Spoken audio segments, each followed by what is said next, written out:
You're listening to the AFTERBUZZ TV Network, now the largest new media platform on the web, and your #1 source for after-show entertainment.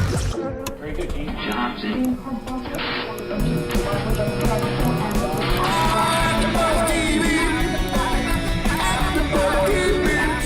From the AFTERBUZZ Studios in Los Angeles, California, presented by Maria Menounos and streaming live thanks to Akamai Technologies, this is AFTERBUZZ TV's Louie After Show.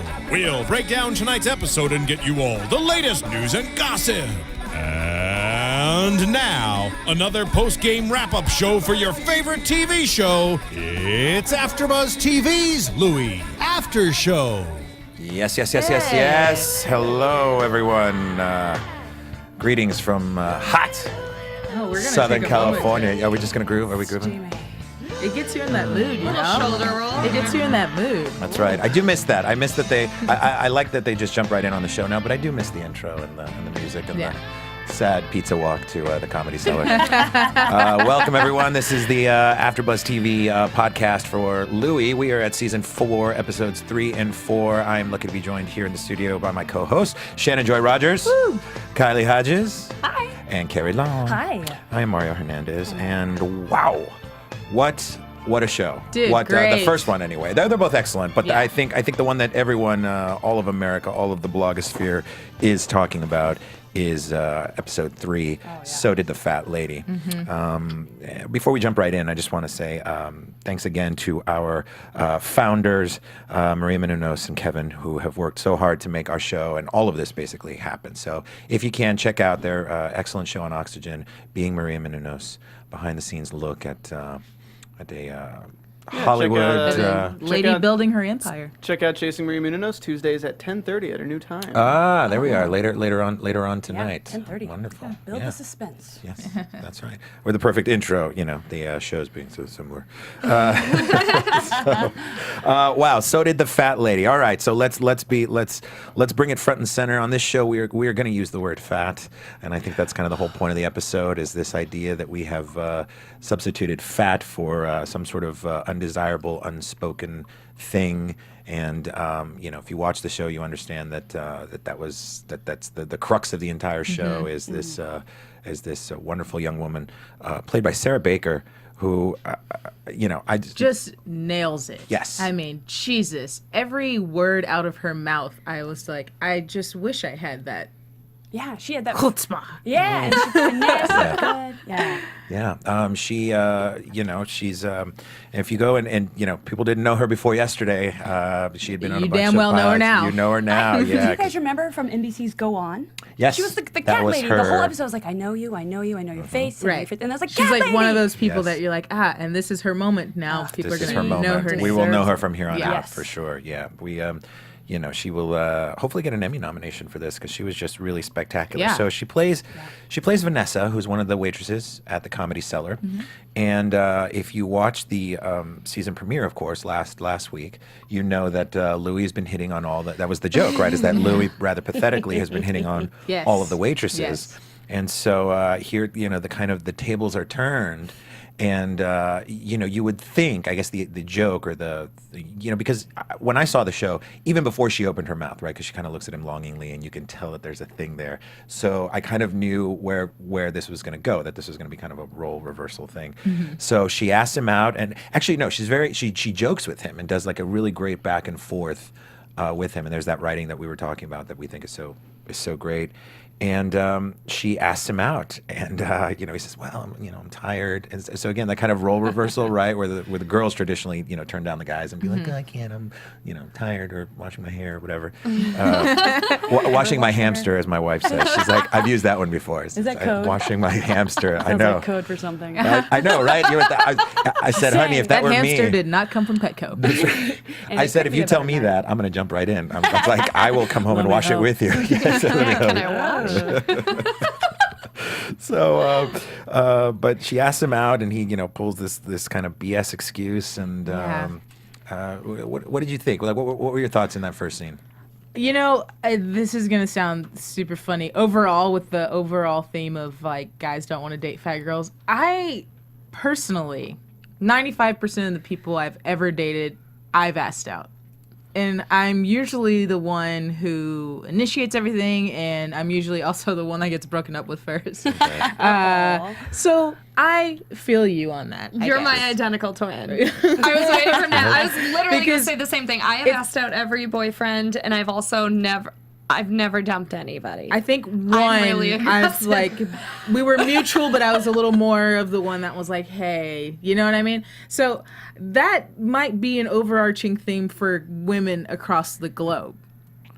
Being turned down by men, not necessarily because they're fat, but within this episode, yes, that is the context of everything. But I just want to put that out there. That in general. I felt her on a different level of like, oh, yeah, another... Guys are fickle, guys are idiots. Yeah. And They are, and have you ever noticed, like, especially if you're funny or you just have a personality or you're aggressive, like you're just different. Guys, they shy away. They need to go for the girl. It's like hee hee hee. Yeah. And no, hey, if you're a hee hee girl, good for you, own it. But I'm just saying, like, the girl Hee hee who girls, goes you know for who you it are. is screwed. Yeah, you know you're out. Well, I hee think, hee girls and out. I've been explained to it by my male friends that sometimes it's like, and this is going to sound like total BS also.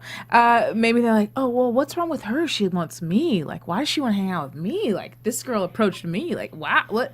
right, yeah. You know, like. And it's, or they throw out the I word. Well, you just intimidate men. I hate that word. That's like the worst word See, on the it's a planet. dirty word. A lot of that is just honestly. I mean, it's sounding like this is guys' projections. This is their own messed up brain soup, and then they so then it's like you get something presented to you, and at the end of the day, it's just a date, and I think that that's what people, and in both directions, by the way, because we talk, my wife and I often talked about like this idea of kids being bullied, and you hear like Columbine and all these kids that it's just like that they had trouble kind of socializing themselves, and it's like we put so much pressure on this thing that you don't realize when you're young.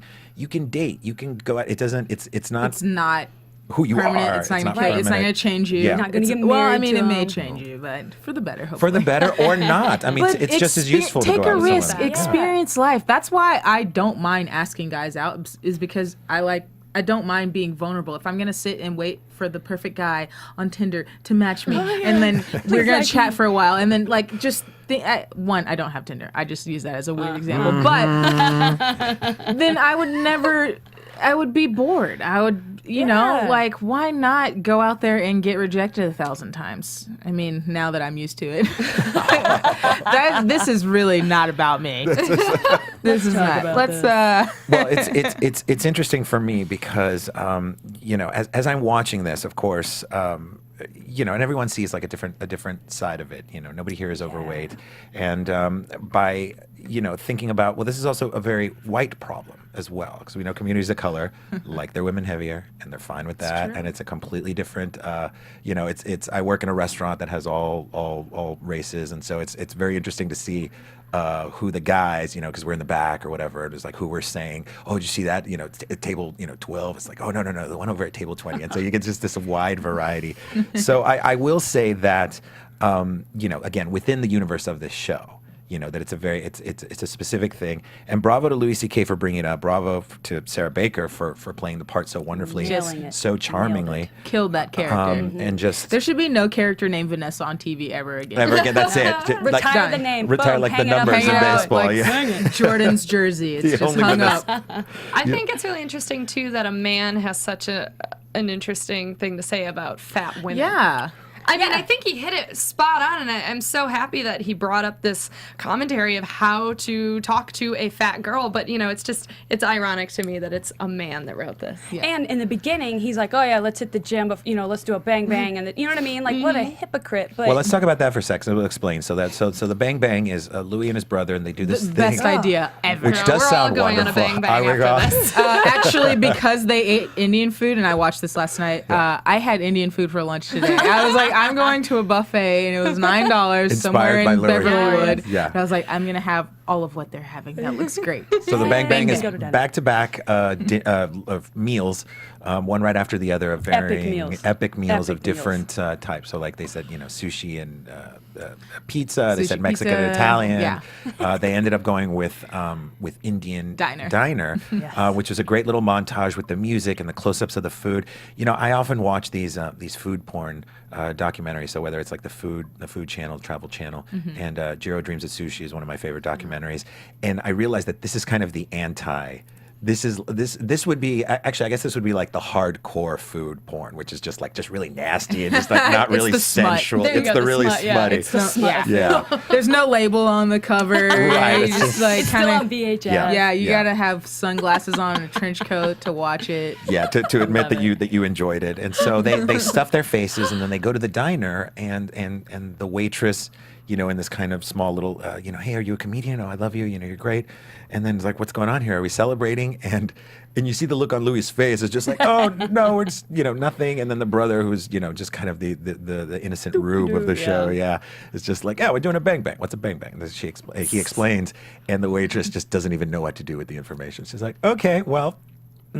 And walks away. And It's that awkwardness of like, two overweight guys and they're gorging. It's the awkwardness which, full circle comes back later on. right, right. It's and again, Always awkward. and for them, while at the same time, I think seeing two guys stuff their faces like, oh, okay, there's blue collar guys, they're just normal guys, switch it around. If we saw two girls doing that, Right. Yeah. we would be tisking and just kind of like looking like, What also is funny is when they're deciding to do the bang bang after they've decided to start working out. But what sparked that was them looking at the girls Yes. walking by, Thin running women. by. Right. Thin, hot women. Right. They're just catcalling in their mind or to each other, Absolutely. And I've never hung out in the East Village and watched the girls go by when I lived in New York.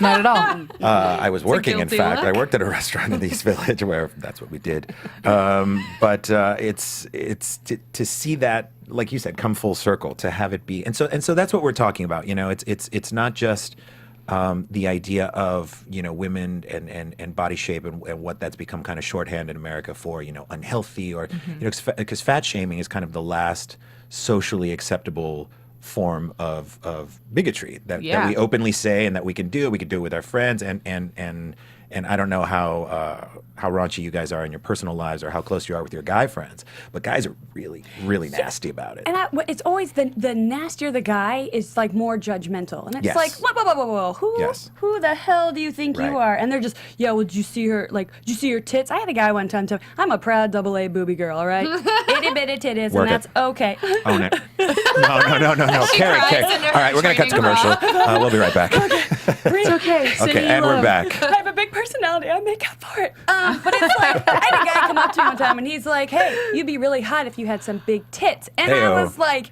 the inner me was like, but then I was like, play it cool, Carrie. But, and I was like, he was. Well, you'd be really hot if you were anybody but you. Thank you. I wish you'd been there, Mario.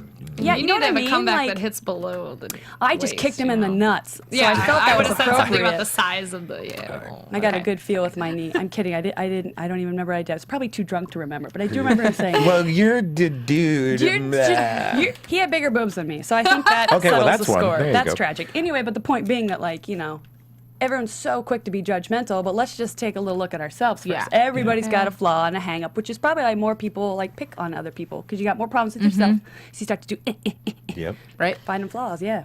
So we're talking about male privilege, and again, I see this all the time in the bar because they're just like they're guys that. And by the way, this is a socialization thing. I talk about this all the time. It's this idea that if you're a guy, anything is possible. You're told that. You're socialized that way from when you're a kid. And obviously there are exceptions. So I'm generalizing. I'm sure there's lots of guys that are, their parents kick them while they're down or whatever. But for the most part, society in general, right? You see that it doesn't matter. You can be huge. You could be little. You can be fat. You can be skinny. You can be whatever you want because you're a guy, and that will inherently give you a natural edge in business, in society, and blah blah blah. But so I see it all the time in the bar where there are older, just not attractive, just really half intoxicated. I mean, just kind of really sloppy, and they'll go for it because in their minds they're like, I got this. Yeah. And it doesn't matter how far gone they are. They know in their mind. They think they know. And of course, it's just you see the girls just kind of recoil the moment they approach, or they say, can I buy you a drink? And it's just it's this thing that guys have. So included in that, wrapped up in that, is this idea that we can sit there and go, no. This girl is this, and just make a whole list of assumptions from that. And so that's what Louie is doing, is he's taking himself to task for that, especially in the last scene where he's kind of doing this thing. Because remember, he wrote this, so it's him kind of almost not confessing, but kind of exposing himself as a charlatan, as a fraud, especially since he's been talking about the last 4 seasons about his body and his fat and his bald, and he's just schlubby. And it's the perfect antidote to last week's episode of Model, which was we're sitting here going like, come on, what gorgeous model, and even if you are super funny, and he wasn't even comfortable in that situation, right? Oh, he fell at her feet, right? literally, and he didn't even have fun or was excited about it, right? But then here's a fun person. Here's a fun person who he probably would be more comfortable being vulnerable with, and he's not going to give her a chance because in some delusional mindset, he's thinking, I could, have like a model and like sleep with her and have fun with her. But then we just saw that, and he was too insecure, self-critical, wouldn't expose himself even for just one fun night. She was drunk and like didn't care, was down, like it's still, he had his wall up. He even mentions, good point. He says that he's like, when they're having that wonderful walk down on Grand Street in Chinatown there, that he wants his girls to emulate her personality. He's like, I want my girls to be like you, right, and be able to move to a new city and be able to be hold their own. It's that idea that that's personality, that's that's intelligence, wholly different situation from looks, but even though he is, by his own admission, he's nothing to look at. No, yeah. Yeah, and she calls him out. She straight calls him out. That's the best part. I can't remember the actual verbiage, but something along the lines of like, you're too afraid to even admit that, like, maybe if you date me, then that means you're just like me, as opposed to, and it's like, she called him out on it. Like, this is your insecurity. Like a 40-year-old divorced dad, overweight. Yeah. Right. Who are you to be picky? Yeah.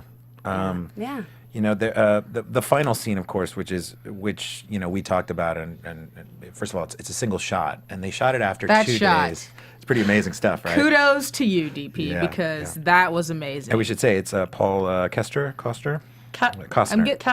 I'm guessing K-O-E is K. Okay. Yeah. So Kestner, who is Louie's DP all the time, does a lot of his comedy specials and stuff. So they shot incredibly enough, all of that episode was shot over 2 days. Wow. And so that final scene was the culmination. And the reason basically they choreographed it that way, is because the light was going. So they didn't want to have to edit. So they shot it a few times.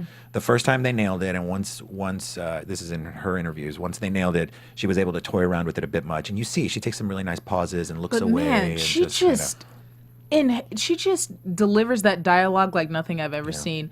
The range, she hits everything. She's so confident in it, and she's got I'm sure it's a little intimidating, no matter how good your comedy chops, your acting chops are, to be talking down to Louie, one, and being in a scene with him. It's all single shot, 10-minute take, and everything has to be perfect. You got to put everything out of your mind and just kind of ground yourself and do it. And that was just one of the most amazing scenes I've seen on TV in a long time.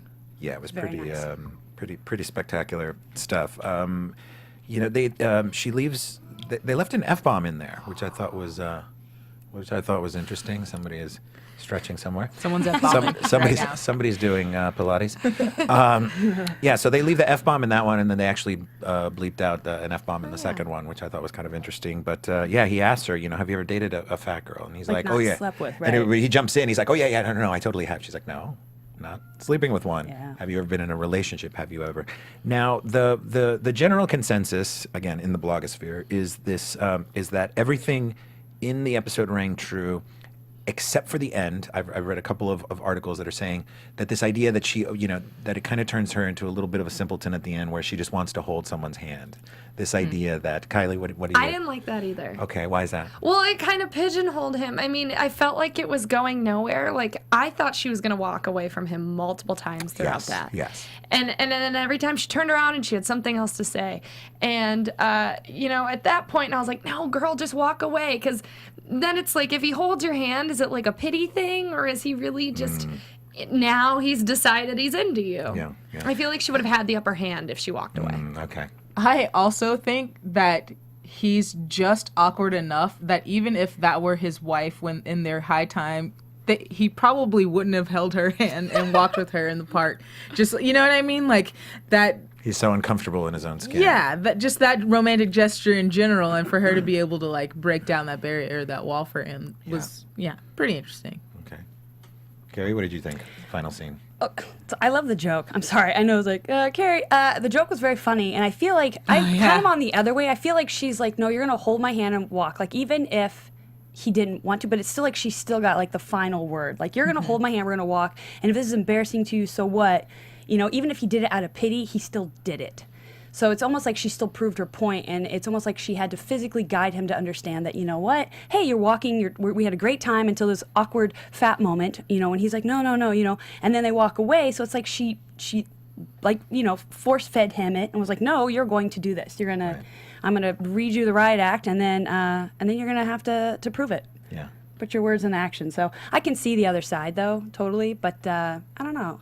I did read, though, like in an article, I think it was Huffington Post, she's not coming back. I really thought this was going to be like a character that we'd see again. But maybe that's just a smokescreen. Maybe that could be. Yeah, I think she's certainly one of the more popular characters. Well, she has ever probably been on the show. 7,000 offers I'm in the gonna say last she's a little 24 busy. hours. She's gonna be a little busy. You know, For sure. her price just went up, Louie. You should have signed her. Yeah, you should have signed her up for a few episodes while you had the chance. I hope she comes back. Yeah, she was just really good. I see both sides as well. You know, the thing though, and this is always the case when you see a movie. It's like, well, why don't they just, you know, why don't the kids leave the haunted house? Because then the movie ends right there. So you got to have this build up kind of to the last moment where she reads in the riot act. But I think I would have liked that as well, where she just kind of leaves him and he feels kind of stupid, you know, which he does anyway. Or you know, he gives it a go and he learns a little bit about himself and she's, you know, everything leading up to that was this really confident. And I will say that is again, I go back to this idea of, you know, other communities. She says at one point, you know, she's like, I don't get to have, you know, the guys chase after us. No, that's not the case. There's actually a group of guys. They're called chubby chasers. They're actually men that are into that sort of thing. So this idea that a beautiful, because she's very beautiful, forceful, kind of this really personable, you know, lawyer in training or whatever she's going to, you know, law school, that would not have a date or would not, like, I get that she likes Louis specifically, but I don't know if a character like that would be going through life with so much of that going on. But again, it's necessary for the show, and so I buy it and I leave it at that. But you've never been a Vanessa, woman, huh, Mario? What's that? You've never been a woman. Well, there were a couple of drag parties in college, but no, Just that's check. definitely not. The struggle is real. I believe it. No. I have no doubt. But I'm saying there's someone for everyone. Yeah. Is what I will say, especially in New York. Mario. Can I just mention, I did like about their bang bang and they're saying they're hitting the gym and eating kale. Yes. And I love how that's like the two things that are going to get them slim, in shape. They're going to get all these hot girls. Yes. They're going to eat kale and they're going to hit the gym. Right. Just bam. Little easy peasy. Little detail that I liked. Well, and again, it goes to that ancient difference between guys and girls, which is, you know, guys want to get laid and girls are looking for a meaningful relationship. And that's generalization, of course, because there's exceptions to that. But it's this idea that, they're not getting in shape because they want to be healthy or because, you know, they're worried that, you know, they could get diabetes or a heart attack or whatever. It's so that they can somehow miraculously then possess the confidence to walk up to these girls that are walking around in New York who totally want you to walk up to them and start talking to them because they don't get that enough. They don't get whistled at or catcalled enough. So let's take that next step and just start talking to them on the street. That will end really well. But it's this idea that they do it for sex or for, you know, and meanwhile, someone as self-possessed as Vanessa with that confidence and who's, you know, practically a fully formed person, you know, she's ready to go. I mean, this is guys. This is a prime pick. This is a top draft pick. She's a catch. She's a catch. And you know, she is having trouble making that connection because guys are seeing, you know, that first layer. Yeah. That they're not holding themselves to. Now, is this an example? Because this was my final thought that I had after we discussed earlier.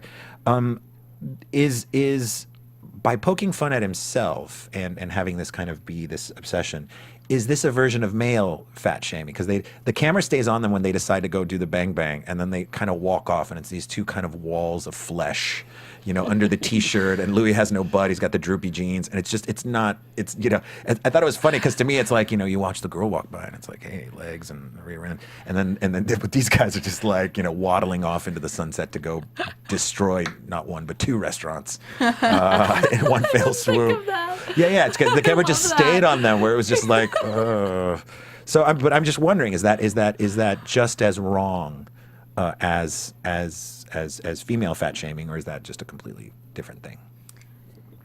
I'm gonna say, think about the men, ladies. It's not just about fat shaming. It's fat shaming, Okay. but I think I've never been a man, but I feel like it has to be in a different context for men.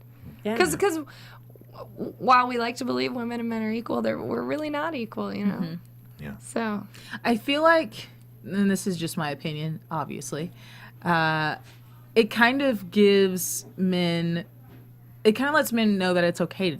It's okay to do those things until you get to the part where she's, telling him her rant or whatever at the end, and it's like, unless you have that retrospective perspective of what was going on in the beginning of the episode, because I could see guys watching them being like, oh yeah, let's go out for a bang bang. Like, I went to go eat Indian food today. Right. You know what I mean? And it wasn't anything that signaled into me that these two guys are overweight and they're, look at them all, like, what are they doing with their lives? I thought it was funny and fun. Like, I was like, oh, that looks like fun.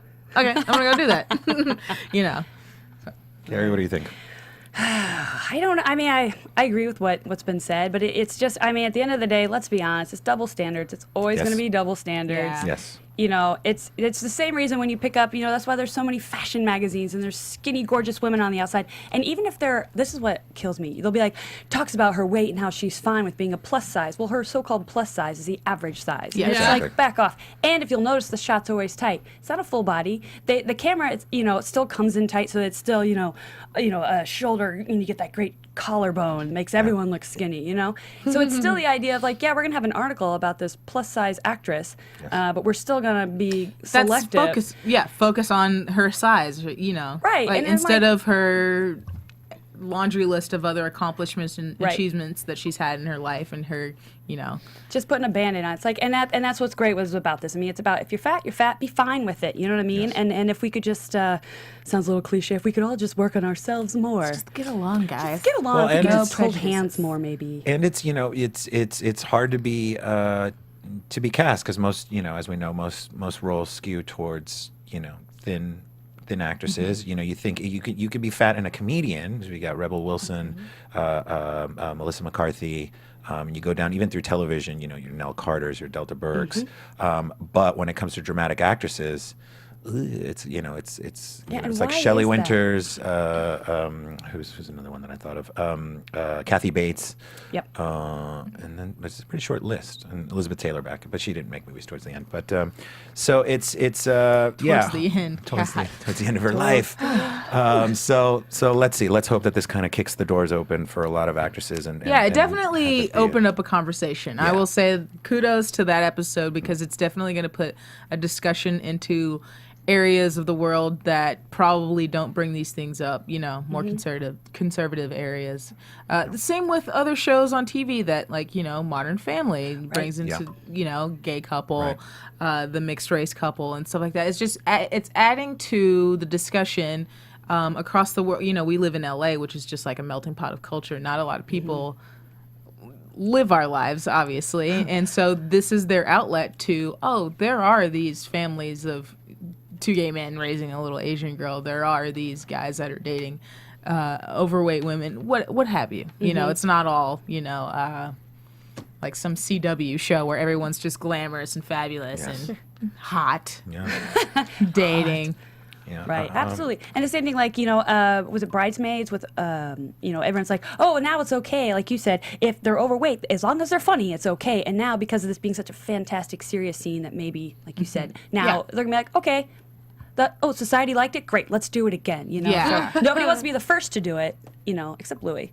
But if it's a great idea, we'll be the second to do it. Yes, and then I also thought of Lena Dunham on Girls, who had the great episode a few seasons ago where she slept with Patrick Wilson, and everyone was apoplectic, thinking, "There's no way a hot dude like that would ever hook up with a girl looking That's like not that." true. And it's like Not true. That's No. that's nonsense. That is not true. Kudos to Louie for finally kind of acknowledging what a lot of us know is that fat is beautiful for sure. Yeah. And a lot of fun. So that was episode 3. So did the fat lady. Expect to hear more from Sarah Baker for sure. Yeah. Just hand her the Emmy now, please. If there's any justice. I actually heard that she is going to be Spider-Man 3 that's coming out. Excellent. Good. In the reboot. Good. She's going to be Spider-Man, and I think she replaced Ben Affleck as Batman. Already? Good. Really mid-movie. As of about 20 minutes ago, I'm pretty sure. Yeah, just replace everyone. Yeah, I saw that on a headline. Yeah. They snuck images of her in the bat suit. She looks good. Girl looks great. good. Looking great on Starring looks in good in the a film pair of 12 ears. Years of Fat Girl. Yeah. 12 years of fat girl. Already in the works. In development. We should write that. Yeah, that's not a bad Got idea. it, guys. Came up with great ideas last week. We'll pitch All that. right, we're going to pitch that in the morning. All right, so our episode number 4 is The Lady in the Elevator Part 1. So I was telling everyone that this is the first. Now, I don't know if just the titles, but I know Ellen Burstyn is going to be on 6 episodes. That's, of course, Oscar winner Ellen Burstyn. Well, we'll get to that because it's the show is once again split up into kind of 2 vignettes. And the first one, really interesting, I think, and not incredibly... but just kind of once again, Louie kind of doing the crossover between the legs, where it's just like great music, great camera, great editing. The opening shot looks, and we were talking about his influence with Woody Allen, and, Yes. and it looks like so cinematic. And the lady who gets stuck in the elevator later is she throwing a tomato or an apple at the cab? Yeah. Just everything about it, the gray building, the yellow cab, her purple. Just I love how it looks aesthetically. Yeah. So Lily wakes up from her nightmare, which, as indicated by the mom, says, well, this happens all the time. So we imagine, and kids do this, some adults as well, get these kind of night terrors. And so she wakes up, and it's just a dream. And she says, she's like, okay, this is all my dream. And then she realizes she's with her dad. She goes, oh, this is a good dream. And again, because I know New York, I'm like, wait, did Louis move uptown? Because they're getting on the 103rd Street 6 train headed downtown. But anyway, so they get on the train and they review the rules, which is a nice little kind of foreshadow for us, so that we don't, as the audience, don't flip out when Jane steps off the train at the last moment and Louis flips out. And it occurred to me as he was pounding, I noticed this the second time, as Louis is pounding on the train, that Louis in the box or the train is also kind of like the lady in the elevator, and this idea that like you're trapped. But with opposite, I think with an opposite implication, that is that you're in the box, the outside world is going to do some sort of damage, that something is going to happen in the outside world. Whereas the lady in the elevator, I imagine, was like, oh no, I need my medicine, I'm going to die here, I'm going to what? But she says, this is all my dream, this is a good dream.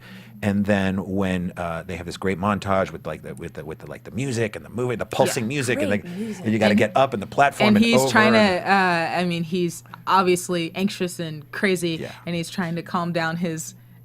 I say in quotes, and his older daughter, and he's like, okay, this is what we're gonna do. We're gonna, and he has like 8 steps that they have to take to go back 1 stop. I'm like, Jesus Christ. And it's never, the train never comes, and you're like, and so then there's that kind of mental calculation. You're like, well, if I just get out and run the 8 blocks down to, or maybe I'll just do that. But then you're like, oh, the train. Luckily now they've started to install, and they showed it a shot of that where it's like it tells you how many more minutes until the next train comes. So, and then he gets back, and then he really kind of chastises her, and really is just like, this is bad. And it's so funny because there's this moment where, as a parent, you just want the reaction where it's like, I want you to be as upset as I am, and the kid's just like, no, I got it. It's like, no, you don't got it. Like, you need to cry. He even says, you need to cry. You should cry about this. This is very bad. And so she's a little kind of just stunned. But even when they get to her mother's, it seems like she's like playing with the teddy bear. So it seems like she's still a little oblivious as to how serious this could have been. Yeah, I this is a funny story that I have about myself. Her testing what he gave her permission to do. Technically, it's supposed to be if it happens as an accident, but she's like, I'm gonna in her head she was going to push this limit and test and see XYZ. When I was young, my parents always like, don't get in this cars with strangers. Sure. No candy, don't accept candy. What have you. And I remember watching a 911 video, like one of those like after school special type thing. I couldn't have been more than 6. And I called 911 to let them know that I finished the video. Hey man, I just saw your commercial. Watched it. Keep up the good work. And I guess they called my parents back and I got into a lot of trouble. But I still to this day can kind of remember like being in that headspace of like, but I did what was right. Like that's what I'm supposed to, like, like I understand the rules now. Like, thank you. Like, instead of it being a problem. Right. So I kind of see where that comes from. Yeah. I was very creeped out by the little girl's performance. I felt like it was like in a horror movie where like the child is possessed. And she's like, yeah, and she's like, "Daddy, I'm dreaming." And it's like, "No, you're not." And he's you're just in a shaking freaking her. subway. Yeah, literally trying to wake her up. And there's a really great viral video where they've recut Frozen as a horror film. If you haven't seen it, check it out. It's pretty cool. I gotta watch it. So it's that kind of thing where it's like you just maybe do like a little toy piano like music and just have the slow motion Slow kind of things down. coming up on her. Then you could turn it into that. Well, it's funny because I'm old enough to have remembered when you could leave. Like when I was a kid, when I was like 4 or 5, my parents used to go to the mall, drop me off at the bookstore where I would hang out reading the children's books while they would go shopping, and then come back 2 hours. They tell the clerks like, "Hey, we're gonna leave our kid here," and then come back. And then I'll never forget when I was like 7 or 8 years old. There was an incident that was then made into a TV movie that was a really big deal. I forget if it was Daniel or Adam, but it was the name of it. It was basically that like a boy had been kidnapped and then they found him like decapitated, like 3 weeks later. And so it was like after that, then there was the like, don't leave your children, so it's a different thing. And then especially you guys mentioned, and I was always amazed because I didn't grow up in New York. I lived there much older. But this idea that like, oh right, yeah, if you live in the city, you go on the train and by yourself. The kids go on there as like 4 or 5 years, maybe not that young. School. They go to school. They go to school in different boroughs. They're on the train for 45 minutes. Even middle an school, hour. I feel like is kind of young. Yeah. Like, It is because 11-year-old? just sheer physical force. Like even if the kid's smart and savvy, like someone could still. Yeah, you're still a little kid. You just hate to think, but still, it's like you're a little tiny thing. Yeah. So. That's really, you guys took the train in? I did not. Oh. No, I just, we were just my saying mind it was, I in- grew up in the Midwest in where there were general. no subways. Yeah. Right. So, Yeah. I like, took that the does cab to happen. school. yeah, you walk to school, but like my mind was blown when I had this realization like, oh yeah, people in New York have kids and they have to live their normal lives breathe too. there. Right. Yeah. And these kids are running around all over town, and they're after school and stuff. Yeah. So it's a pretty remarkable thing that more of that stuff kind of doesn't, that more of that bad stuff doesn't happen. But it could happen, and I think that's what fueled obviously the fear is that I mean even someone gets the kid Jane could just get pushed onto the path of an oncoming train with just a little shove. So it's your mind just really, and it's so funny because actually last night I had a babysitter with my infant for the first time, our first non-family babysitter. It's a big moment. Because my wife is out of town and I had to go to work, but we got a babysitter. I cried so much in my car when I left. But here's the thing. The reason why I bring it up. The reason why I bring it up. Mario. The reason why I bring it up. Tell us about it. He's blushing. I cry. love it. You look amazing in red. There you go. There I am. The thing is, your mind goes to crazy town. Your mind goes to you a million think the crazy. absolute worst ever. Yeah. I'm sure. Yeah. So it's you have to stop yourself and kind of just be like, don't go there, and just hope that that you've put all the safeguards in place. So I and that's why even when he comes back to his wife's place and he says like, this happened, she, almost. That almost blindsides her because I imagine, with Louie, like it happens, it unfolds, you're upset. By now it's been half an hour since it happened, you've had it. But now to be blindsided, to be like, hey, here's our child. This might not have happened. We might not even have a child right now. It's she's just like, what? And and you see her, she's so upset that they don't even have any type of interaction. They go out into the hallway. He's just kind of, and you can see on his face where he's just like, he might be like, well, she's fine now kind of thing. Because he's calmed down. Yeah. And he's kind of exercised his But now tension. those thoughts are going through her head, mind yeah, and everything. And and I babysit a lot. And all of my kids I've had, I've had some of them for like a decade. Yeah. And I feel like they're my kids or my little brothers or what have you, and I would probably do the same thing or beat the shit out of them. Yeah, actually. Sorry, I beat Something your like child up today. Yeah, this is what happened, though. Let me tell you. They tried to get away, so I assaulted the child. Yes. I think it's interesting that the mother was able to shake her out of it. Yeah, and I wonder why that was. Because he really shook her in the subway. And she was still like, no, I'm dreaming. It's cool. Yeah, but as then soon as when the mom, because everybody, like even the hair on my arm stood up when the mom started yelling. Got in her face. Ooh, am I As in soon as she trouble? said her name, Yeah. she took off. Yeah, she knew. Oh, Every kid Yeah. knows how that feels. Your ears perk up and you're like, oh shit. Right, because there's that I'm one in trouble. parent that you're like, oh, You're no, extra please. afraid Yeah. of. No, Yeah. when she says my name, it's done. Yeah. Done. Or you I'm hear not the even- footsteps coming for you, and you're like, wait, oh, no. Like, yeah. the Roadrunner cloud of dust. She still had her backpack on. She was like, see ya. So we'll see. We'll see what that episode actually means. This is all my dream, she says. You know, there's this idea if you watch Mad Men that this might be this might be Sally Draper's kind of show. So who knows? Maybe maybe the entire series of Louie is Jane's recollections years later. Or It's a dog's cool dream, like on Lost. Yeah, exactly. It's pleasant. So then we go into our second half, which is why the episode is titled "The Lady in the Elevator," and we see Ellen Burstyn crossing the street. She throws a tomato at that, which is funny because those are expensive in New York. So she throws a tomato at a cab that kind of rides a little too close to her as she's crossing the street. This is 81-year-old Academy Award winning, Tony winning. Actress Ellen Burstyn from The Exorcist. Alice Doesn't Live Here Anymore. She won the Oscar for that, directed by Martin Scorsese. The Last Picture Show, and then the one that actually probably most younger people know is Requiem for a Dream, where she goes a little crazy for the diet pills. She's the former president of the Actors Studio and just an acting legend. So and it was interesting once I found out okay, this is the larger story arc. I said okay, good, because I felt like she was a little small role for her, but she'll be back. Nice. So she's stuck in an elevator, which is once again kind of this standard New York disaster or drama. And Louie happens to be walking by, and the super. There was a funny little Clark Middleton is his name, the actor that played the super. It's so ridiculous. Yelling at her, even though she's right in front of her. I'm not shouting. I'm talking. What do you say? I'm talking loud enough so you can hear me. Yeah. Assuming no responsibility whatsoever, actually. Right. And Louie goes and gets her medicine and comes back. He's like, "Oh, you're back." Just walks off. Yeah. I got this. Yeah. So he does. She first asks him to go up to her place to get her medicine. He goes in there, doesn't notice that there's a young woman asleep on the couch in her nightie, and then he notices on the way out, and then kind of like, which is funny because I thought the first time I saw it, I thought maybe that she would wake up and then see him there. Yeah. But he walks away, and you're like, oh, okay, maybe that's just, and then.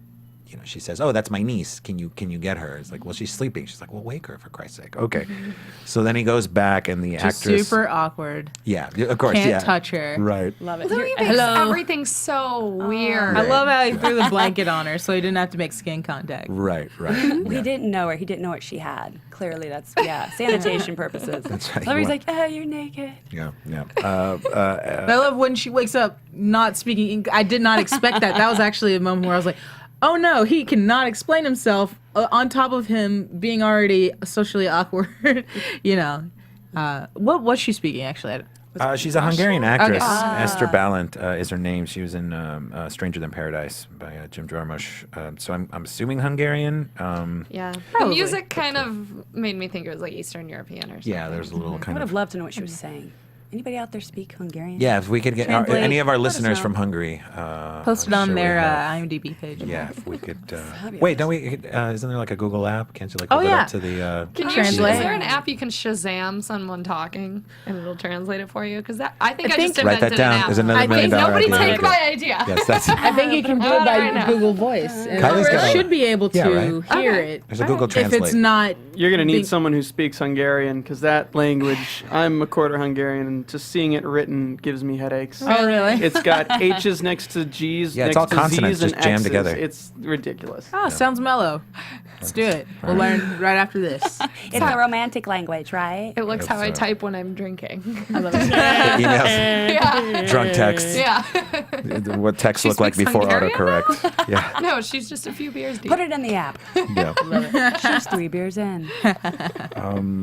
Yeah. So she, but then in in the finale, she comes and kind of, obviously by then she's spoken to her aunt, who explained who this guy was and what happened, and she brings him this lovely little apple How cute pie. is that scene? Yes, and then we end actually with a little bit of stand-up by Louie, where he talks about what does it mean to fall in love? What exactly does that mean? So, and it's funny because when I first thought, I thought, what if Ellen Burstyn is Louis' soulmate? what if that is what because we're already starting to see these kind of non-traditional relationships. So I thought maybe, but it occurs to me that it's probably going to be the niece. Right? To And be she the did love make him a interest. pie. She made him a pie. I want made him a pie. when Hand he was ran shaking. out of her or was chased out of her Yes. apartment, he still had the aunt's keys in her. Yeah, his It drove me hand. nuts. Oh, did he? He took it with him? Yes, he Oh, had the I keys. He didn't never notice returned that. the key. And I loved the music, and I love the incorporation of the fire truck sound in the background. Yes. It all was very Pandemonium, like chaotic. yeah. Yeah. The I neighbor like that he walking out. locked the Kind of door hot tin too, roof because she didn't type chase thing. after him, but he scared treated of it this like woman. she had a knife and was about to stab She had a him. candy dish lid. Oh, is that what that That was? is like something, you know what I mean? Like Yeah, it's always yeah. like every grandma I've ever encountered always had like on the coffee table. There's either candy in it that's old and dusty, or it's just sitting there. Like, look at my pretty dish. But now we know why. My pretty dish of butterscotch and peppermints. Don't mind the dust. I actually think the candy dish cover is the standard sidearm for the Hungarian army. I think when you show up, It is. right, they give it to you, and then Fun fact. Right, yeah. You have one They for hand each you a candy hand. dish and Right. off to war you go. boom, It's a very unassuming weapon. jam it into people's faces. So, so we'll see where this episode goes. Very enigmatic and very. But again, a lot of energy, a lot of the hallmarks of this show. You know, the music and the chaotic and the camera work, the erratic camera work, and then It's so well done. Yeah. Man, this season is really kicking off a good season. You can tell it's just amping up for something. Yeah. Just moving like a tornado. All over. We don't know exactly where it's headed, but it's headed somewhere. well, let's do some predictions. What do we think? What is what? Now, your AfterBuzz TV. Ooh, Flashy Club lights. AfterBuzz. I don't know. Can anybody see this? You guys see the flashing lights? Oh, we're not supposed to dance. All right, Oh, we can dance. I was about to We're dance. supposed to I stay wrote in it frame. down. Just stay in frame. But yeah, you can. Chair dance. Anyone want to start with some predictions? Ah, man. I mean, my hope and wish is that Sarah Baker comes back. Yes, that she is, Is not done. or gets her own show, or gets Yeah. something. As far as the Elevator 6-part series, Yeah. I do see a love connection between the niece and Okay. him, and it would be a hilarious scene if the aunt has to go on a date with them to be the translator in between. I just see everything being. That's great. It'd be That great. would be great. Like that whole dynamic would be fantastic. You Okay. know? All right, Kylie, what do you think? What does the future hold for Louis? Louis is gonna eat kale and then go to the gym. There you go. That is That's what I predict. big Yeah, Louis. prediction. And he's gonna stay the same 2014. size. And he will do that once and then go back to his old ways. Yes. Carrie, what do you think? Oh gosh, I hope the super comes back. Kind of fell in love with him for a moment. Yes. The Everybody that episode works crush in on that him. building is just fabulous. They're all named Tony, I think. And, So, and then they're not shouting. It's a New York thing. They're never shouting. I like the niece, and I like that kind of storyline going. But I think next week it's going to be something else. She'll be there maybe in passing. Maybe there'll be another love interest, and it'll cause conflict for Louis. I don't know. I think Lily says she can't help it or it's not her fault, right? When she's talking about her sister, so maybe there's some allusion to some sort of like autism or some other who knows. So I think there's something more to Jane's spaciness rather than just, or who knows, maybe it's one of those things you do as a kid and be like, you tell them years later, be like, you jumped off a train once and that was not good. That was really stupid. Don't ever do that again. Great. Well, we're looking forward to seeing what else this season holds in store. Shannon, any plugs or Twitter handles for people to find you? My Twitter is Shannon J. Rodgers, and my Instagram is Shannon Joy Rodgers. My name is just one letter too long for it to be Shannon Joy Rodgers as Twitter. All right. Check me out. Kylie? And I'm on Twitter and Instagram at the Kylie Hodges. All right. Carrie? And you can find me at Comedia Carrie on Twitter. That's Comedia, COMEDIA CARRIE, Comedia Carrie. And I am Cinemario on Twitter, Cinemario. Thanks so much for listening. Be sure to tell everyone, if you're downloading this on iTunes, make sure you rate us and comment us. Tell a friend. Just tell all your friends about it and get people to watch this show because it is, frankly, it is the best show on television. Yeah, definitely. I'll say This it. season, Yeah. wow. It is worth the really, wait. Worth the wait so far. So we'll be back next week with 2 more episodes, we'll see you then. From executive producers Maria Menounos, Kevin Undergaro, Phil Svitek, and the entire AfterBuzz TV staff, we would like to thank you for listening to the AfterBuzz TV network. To watch or listen to other after shows and post comments or questions, be sure to visit AfterBuzzTV.com. I'm Sir Richard Wentworth, and this has been a presentation of AfterBuzz TV. Buzz you later. The views expressed herein are those of the hosts only and do not necessarily reflect the views of AfterBuzz TV or its owners or principals. Thank you for watching AfterBuzz TV on YouTube. For more of your favorite after shows and interviews, subscribe to our channel here, and be sure to share your opinion on the episode in the comment section below here. We'd love to see what you guys are buzzing about. Thanks again. Buzz you later.